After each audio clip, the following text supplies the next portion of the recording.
Hello, and welcome to Rocket Fuel, your daily update of everything that's happening in the Rocket Pool community. My name is Wack. Today is January 24th, and today we've got an update from Langers on what the team has been doing in terms of development for the last 3 months. We've also got rETH in DeFi update. On the Ethereum side, we've got some really exciting news. We've got details on Etherealize and also information on based native rollups and the relationship between layer 1s and layer 2s. And on other crypto news, we got news of digital asset stockpile from Donald Trump and some repealing of some rules that are extremely bullish. So let's get started. 10, 9, ignition sequence start, 6. Okay, first things first, we are going to start here with this post from Langers. So this is a protocol update where he says, hey everyone, please find the latest protocol development update on the DAO forum. And then there's a link and it says, let us know if you have any questions or concerns. So let's go to the forum and have a look at what it says. And here Langers says this is an update for November, December and January. And he says that what they've been working on is tokenomics prelude. He says the team applied the parameter changes necessary for Saturn Zero with the release of the Houston hotfix. The team worked with patches to develop version 10 reward stream implementation that included dynamic commission components of Saturn Zero specification. The version 10 reward stream implementation was challenging, but patches did an amazing job, culminating in its release for interval 30. Saturn Zero has now been completely delivered. With Saturn 1, the team made good progress on the DevNet 1 deliverables as outlined in the timeline post. So DevNet 1 focuses on the deposit process. It has Megapool that has a whole bunch of different things there. And it says a DevNet contract deployment and development smart node build is targeted for the end of the month. So we've still got a week for that before that comes. And the code will still be very much in development, but we invite active participation from testing enthusiasts to test the new features. Much of the remaining DevNet 1 work is smart node based with some contract fixes refinement.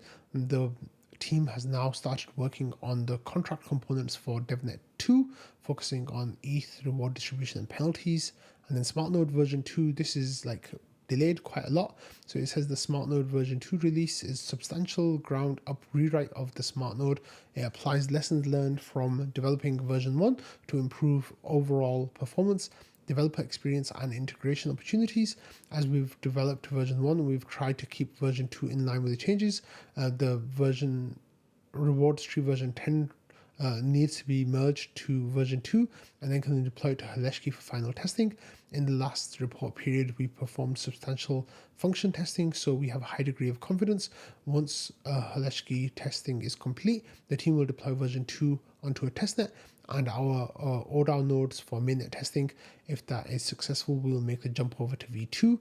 We're very keen to migrate to version 2 as soon as possible because it takes capacity to maintain both branches, and we are prioritizing DevNet 1 at this stage, but we'll have to bite the bullet and migrate to version 2 after this launch.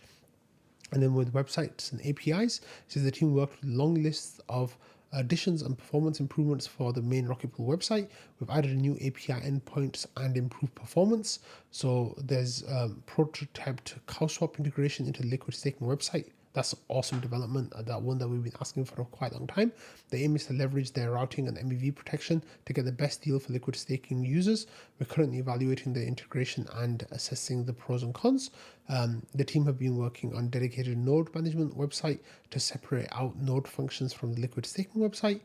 And the team have worked on delegate on-chain voting support so that delegates that do operate a node or do not want to expose their node can vote using the website. We've also hardened security of the delegates website, and the team have delivered a number of documentation, display and content improvements.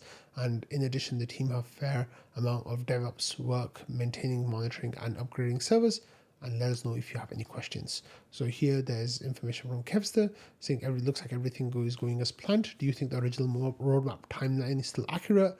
Neverland Island says thanks for the update. Is the smart contract code for DevNet 1 available yet? It sounds like a position for hiring and which won't draw too much capacity from the team. So those are feedback and we haven't had answers from that. It's the weekend in Australia, so I guess you might get an answer on Monday evening US time.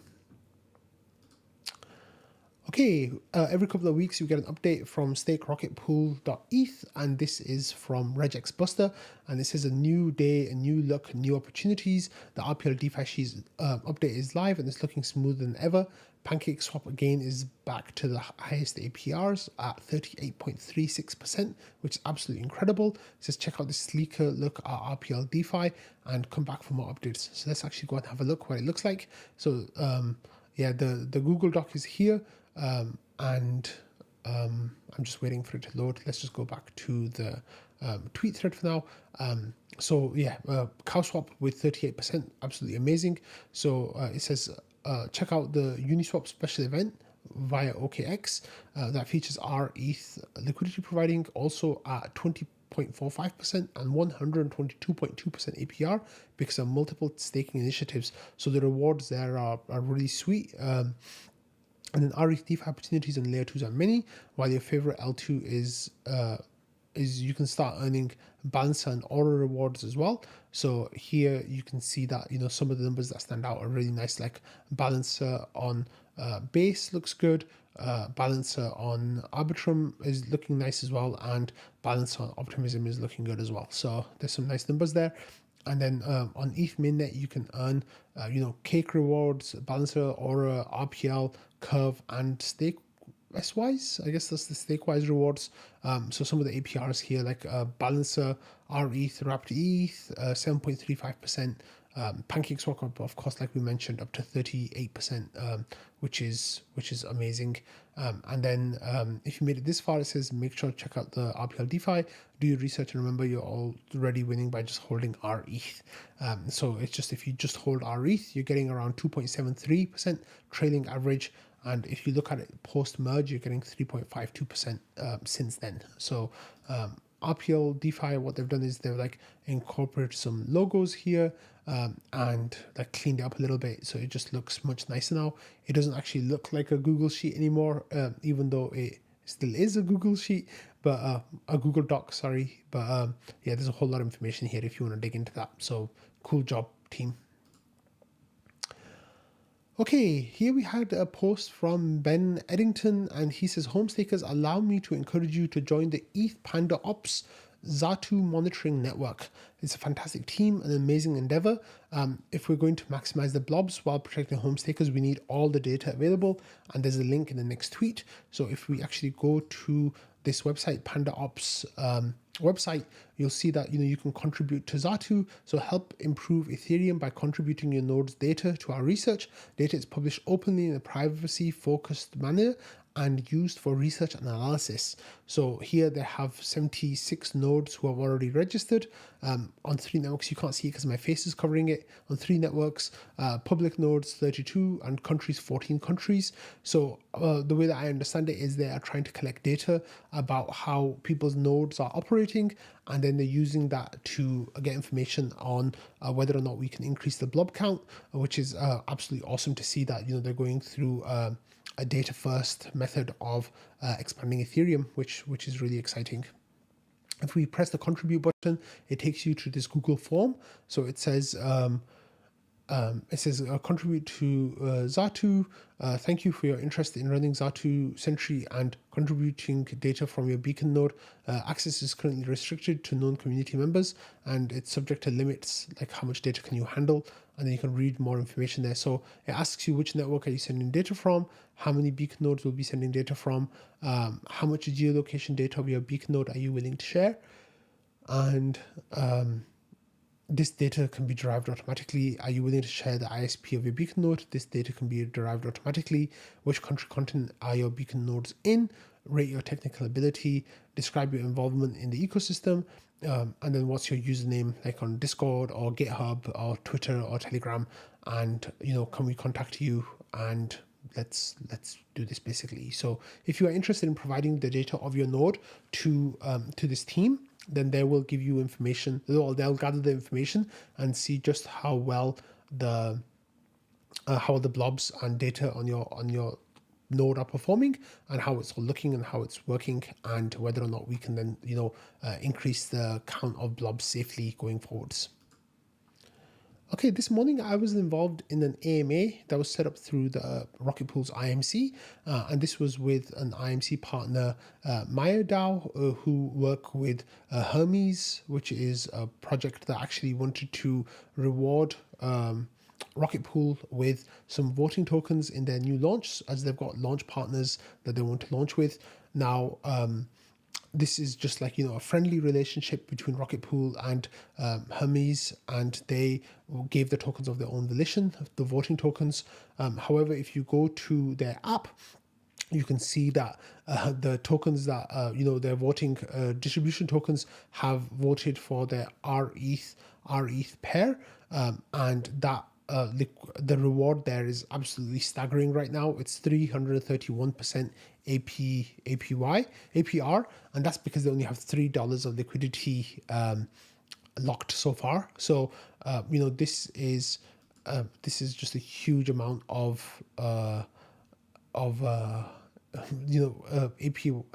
that you can earn, and the pool is the rETH from mainnet and rETH from Arbitrum, so you don't even need to lose exposure to rETH.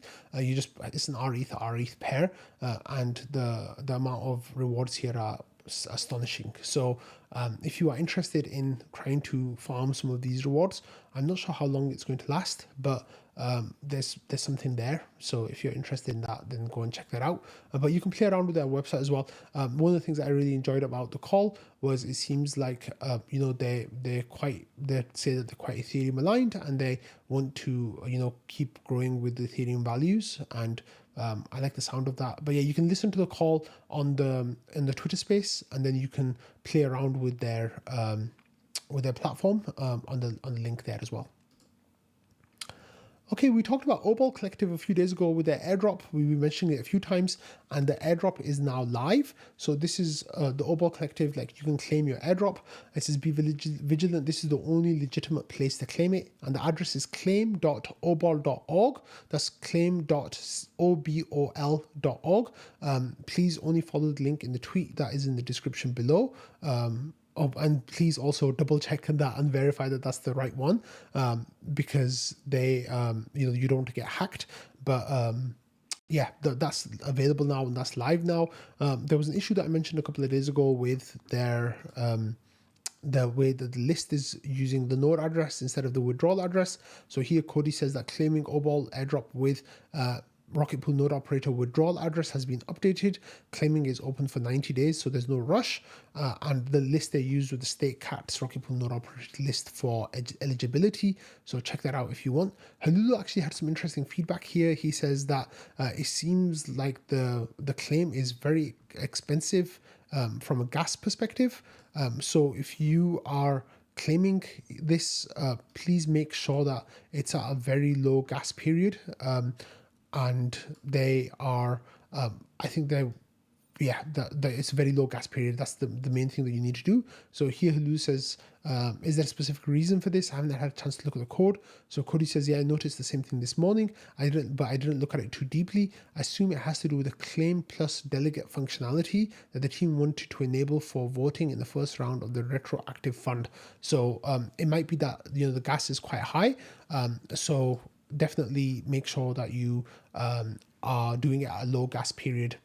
It tends to be on the weekend nights you can get through a couple of gwei, so hopefully it won't be too much of an issue, but keep an eye on that before you claim. Okay, moving on to some staking news now. We have a client update, and this client update is from Bisu, and this is version 25.1.0.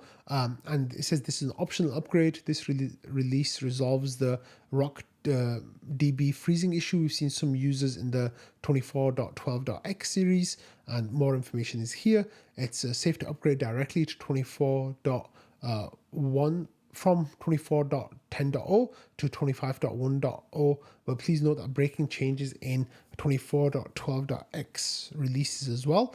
And please note that breaking changes in this release and upcoming breaking changes. So there's some breaking changes here, but I don't know if they'll be applicable to you. And like I said, it's an optional upgrade. So maybe you can wait until the smart node comes out before you upgrade to it. Okay, I've been giving updates on the gas limit for Ethereum, and people signaling that they want to increase the gas limit. So this number is now above 40%. So here Terrence shares a screenshot saying the layer 1 gas limit above 30 million signal is now above 40%. So this is really awesome. So since this tweet went out earlier today, like it was 7 hours ago from when I'm recording, the gas has gone up even more to 41.3%. So this is racing along now, and I'm thinking that it'll be at 50% at some point next week. So this is really exciting, and then Ethereum will get that 20% bump in gas throughput, which of course is very exciting to see. Okay, on Ethereum news now, I was blown away by this amazing podcast episode today, so I am sharing it with you all.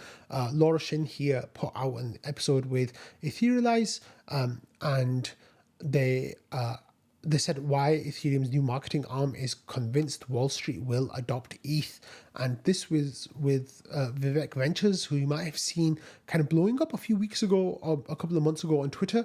I guess Vivek started his yapping game when Etherealize kind of became a thing, like when they were still in stealth mode. And I remember liking some of his tweets very much. I felt like he had a really good bullish energy about him, even though people were quite despondent. So with when Etherealize was announced yesterday, and I saw that Vivek was attached to it, I was really excited about that. I like it, honestly. Like, it made me really happy.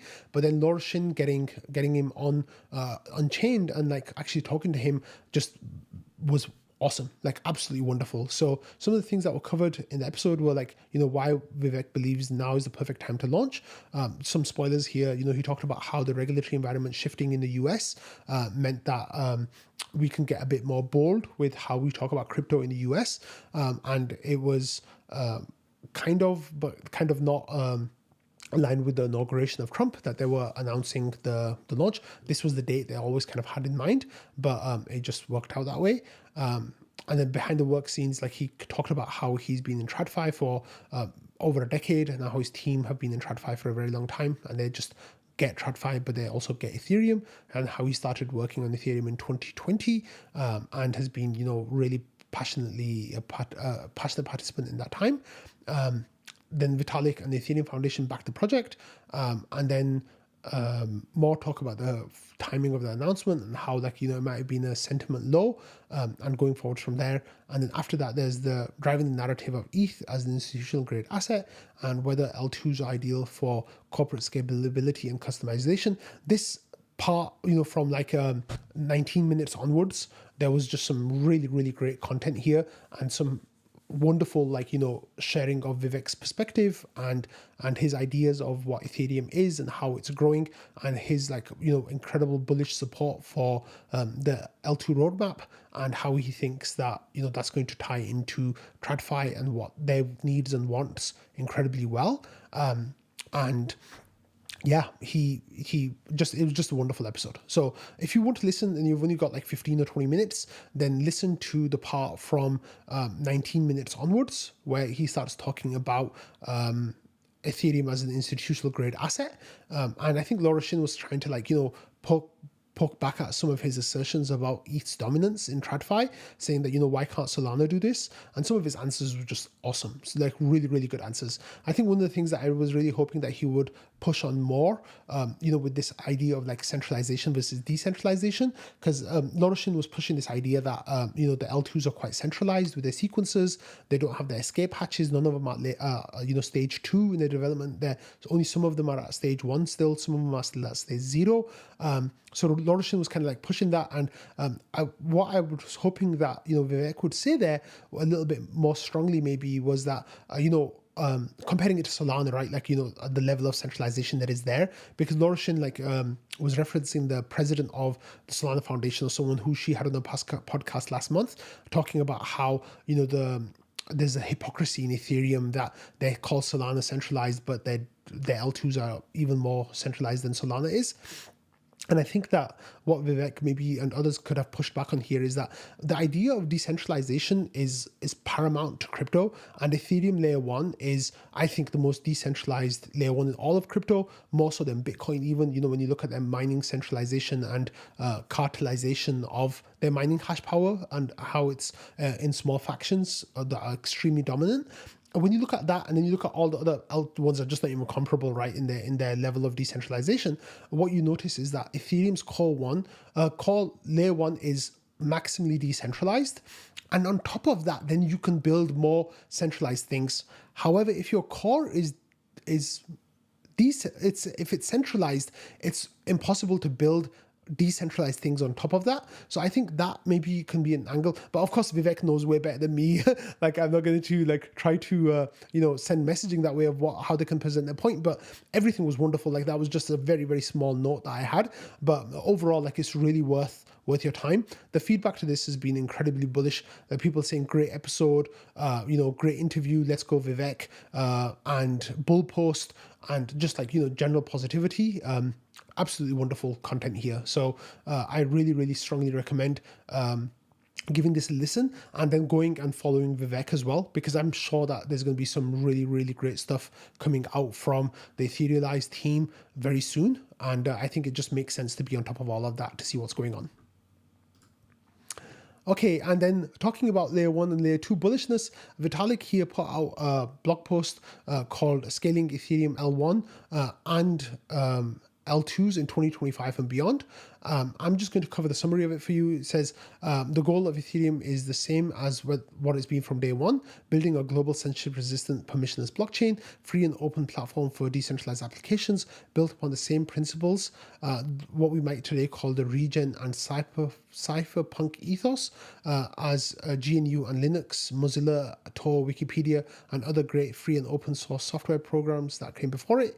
It says over the past 10 years, Ethereum has evolved beyond another property that I've come to greatly appreciate. In addition to the innovation and cryptography and economics, Ethereum is also an innovation in social technology. Ethereum as an ecosystem is working live demonstration of a new, more open and decentralized way of building things together.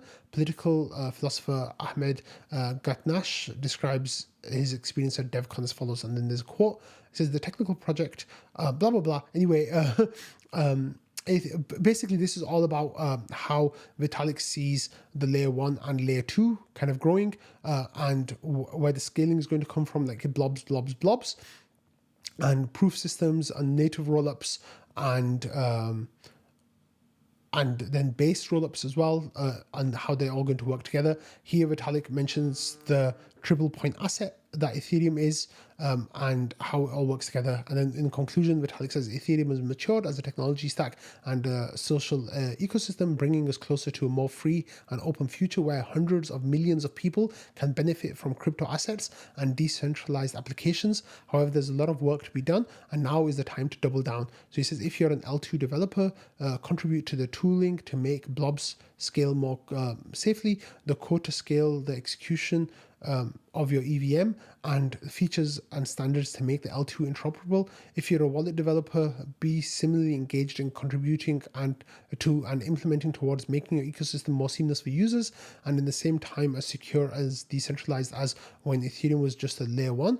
If you're an ETH holder or community member, actively participate in these discussions. There are many areas that still require active thought and brainstorming, and the future of Ethereum depends on every one of us playing an active role.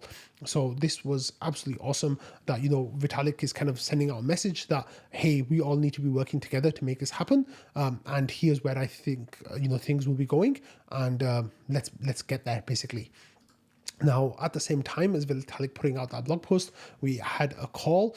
This was a sequencing call, number 17, where, people join from the Ethereum Foundation and researchers join and talk about sequencing. Justin says that this was an epic call. Many founders, including 10 rollup founders, shared their support for based and or native rollups before some of their quotes. So this was a 1 hour and 45-minute YouTube recording, and that's going to be coming soon. But the call was live and open to anyone who wanted to listen. So Ben Jones from Optimism says, let's get this right. Optimism is willing to support base sequencing and native execution. It's wartime.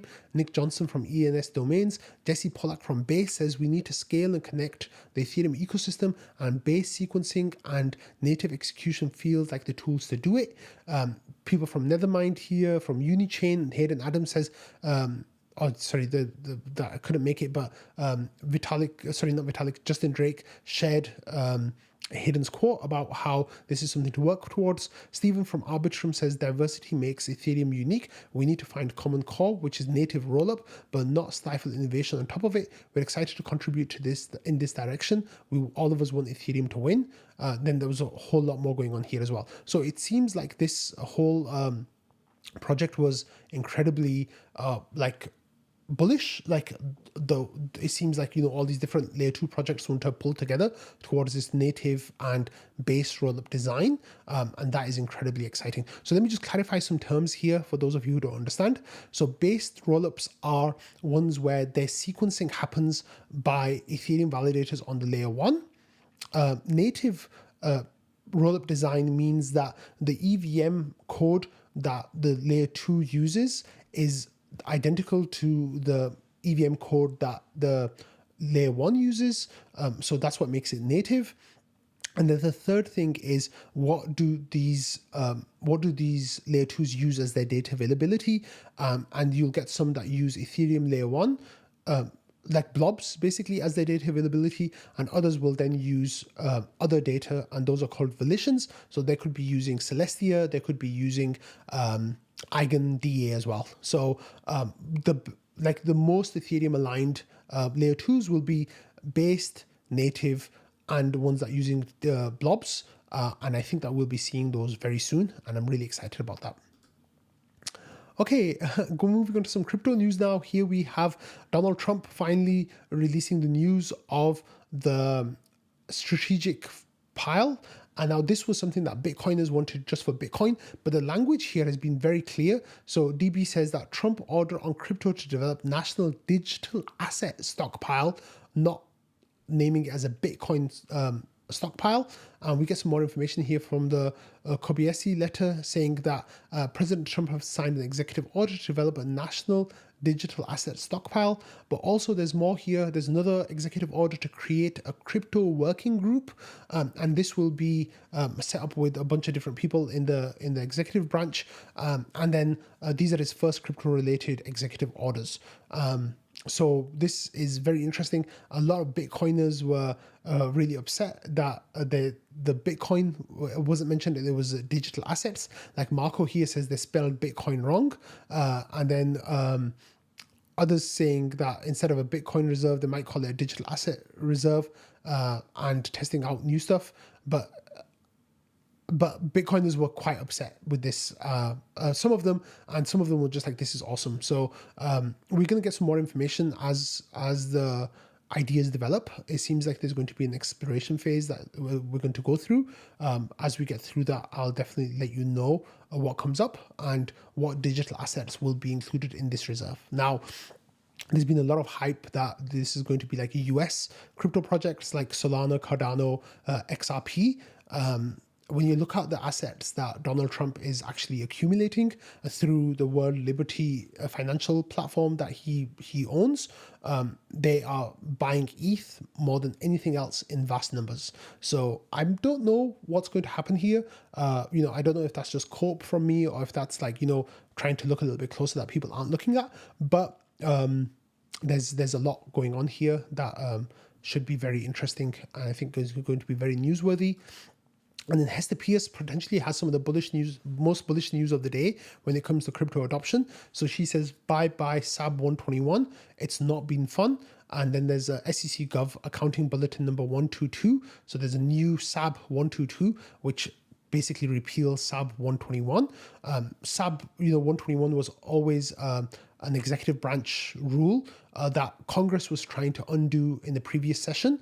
However, it was vetoed by President Biden, and we don't actually need Congress or the president to repeal the staff accounting bulletin rules like this. The agency that puts it out could just repeal it themselves, which is now what has happened with this new SEC that has come through. They've repealed SAB 121. So what does this mean? You might be wondering, like, what is SAB 121? SAB 121 was a rule that prevented banks from holding crypto for their customers on their, holding it in their custody. The kind of thing that this will allow now is people to purchase crypto potentially through their banks, but also go to their banks, deposit their Bitcoin or their ETH, and take loans against it, a whole lot of other things like that, even things that I'm probably not even able to imagine right now. This is something that banks desperately wanted. I'm really, really curious to see what products will come out of this, but I think it's going to be absolutely huge. So on that note, I'm going to end today's episode. So thank you all for watching, listening, and being part of the Rocket Fuel community. I hope you all have a lovely weekend ahead. It's been one of the weeks of all time, as they say. There's been a lot happening this week, and it's been my pleasure to share it with you. And I'm sure that there's going to be big weeks ahead. But just to sum up, I'm incredibly excited about Rocket Pool with some of the things that Langers was teasing this week and mentioning this week, and some of the things that Jasper was teasing. I'm really hoping that some of those things, work out. I'm more bullish for Ethereum than I ever have been in the whole time I've been in Ethereum. I feel like there's been a monumental shift that's occurred this week in terms of